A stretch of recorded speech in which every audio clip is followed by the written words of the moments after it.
Canada has stalled talks about the Trans-Pacific Partnership before a scheduled meeting between 11 countries on Friday.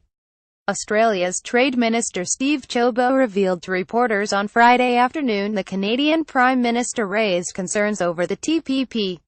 At this point in time, it would appear at the request of Canada, we've been unable to have leaders achieve a resolution today, Mr. Ciobo said. Mr. Ciobo said Canada raised a number of issues just before the meeting that halted the trade ministers from coming to an agreement. Related reading: it is, of course, disappointing that this has happened. This is a very good deal, he said.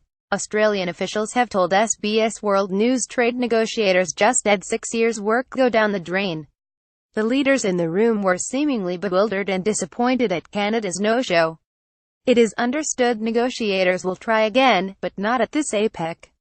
It is unclear what the issues Canada had raised were. Australia was on the verge of signing a Pacific Rim trade pact abandoned by U.S. President Donald Trump. I understand that Prime Minister Turnbull and Prime Minister Trudeau have a scheduled bilateral, so I'm sure they'll have the chance to talk through those issues, Mr. Ciobo said. Well, it's less than ideal to have every leader and trade minister from the other 10 countries at the table and not have Canada there. That's not an ideal outcome.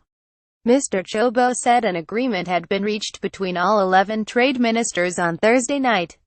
That agreement was for a substantial conclusion around the TPP-11. On that basis, we made a recommendation to the leaders to take the TPP-11 forward, he said.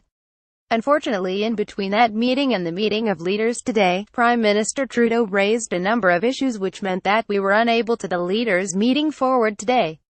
The 11 countries remaining in the Trans-Pacific Partnership were expected to endorse a basic agreement at the Asia-Pacific Economic Cooperation Summit in Vietnam on Friday. We're making really good progress, we're inching closer to a deal, but we're not quite there yet, Mr. Ciobo told reporters in Da Nang earlier on Friday.